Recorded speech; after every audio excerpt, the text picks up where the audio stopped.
Acupressure चिकित्सा विज्ञान, Pramod Sinha, acupressure expert. नमस्ते दोस्तों। आज एक्यूप्रेशर चिकित्सा प्रणाली के एक बहुत ही महत्वपूर्ण सिद्धांत पे हम प्रकाश डालने जा रहे हैं, जो आपके तमाम बीमारियों का इलाज मात्र अंगुलियों को घुमाकर और उसके विभिन्न जॉइंट्स पर दबाव देकर आसानी से किया जा सकता है। बाएं हाथ की हथेली से लगी अंगुलियां के बारे में मैं आपको अभी विशेष तौर से बता रहा हूं। बाएं हाथ का जो अंगूठा है वह ब्रेन से कनेक्टेड होता है। उसके दो भाग होते हैं, एक ऊपर वाले, एक नीचे वाले। ऊपर वाला भाग कॉर्टिकल ब्रेन कहलाता है और दूसरा जो भाग है उसको हम न्यूक्लियस कहते हैं, जिसे घुमाकर ब्रेन की समस्याओं को, उससे संबंधित बीमारियों को ठीक किया जा सकता है।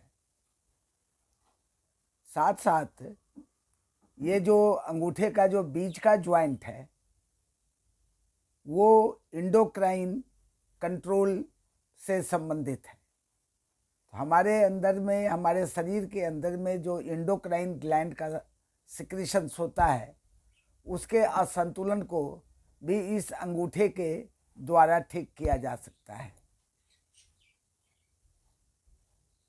इस अंगूठे को आत्मा कहा गया है, प्रकाश कहा गया है, और इसके द्वारा ब्रेन रिलेटेड डिजीज, समझदारी की कमी हो, मानसिक असंतुलन हो, मंद बुद्धि हो, मल मूत्र त्याग करने की जानकारी न हो,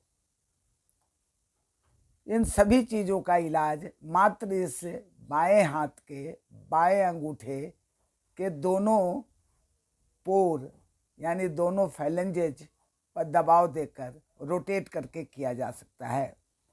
क्योंकि हमारा शरीर एक चेतन मन है, एक चेतन शरीर है, तो इस चेतना को इस अंगूठे के द्वारा संचालन करना और उसका नियंत्रण करना, ये तमाम काम जो है वो इस अंगूठे के द्वारा किया जा सकता है।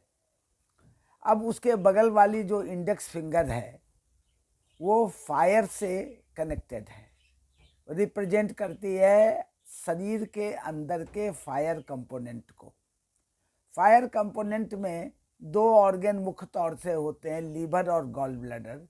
तो नीचे वाले जो पोर हैं वो ये ज्वाइंट दिखाया गया है, ये जो ज्वाइंट है ये लीवर है को रिप्रेजेंट करता है, और ये ऊपर वाले को भी लीवर माना गया है और बीच वाले को गॉल ब्लैडर माना गया है। इस बीच वाले को ब्लड भी माना गया है और इस बीच वाले ही भाग को इंडोक्राइन ग्लैंड के रूप में पैंक्रियाज माना गया है। तो मात्र इस फिंगर के द्वारा, इंडेक्स फिंगर के द्वारा हम बहुत सारी बीमारियों का इलाज कर सकते हैं। लीवर हमारे शरीर में थाउजेंड्स केमिकल रिएक्शंस संपादित करता है। उससे संबंधित हमारे शरीर में कई बीमारियां होती हैं, जो कि हम इस पोर से इसको रोटेट करके, इसको दबा करके हम दूर कर सकते हैं। और ये मिडिल फिंगर से, मिडिल पार्ट से भी हम दबाव देकर और इसको रोटेट कर हम इलाज कर सकते हैं। इसके अलावे जो ये सारी अंगुलियां हैं, इसे हम आगे के अपने बातों में हम फिर सेशन में इसको रखेंगे। धन्यवाद।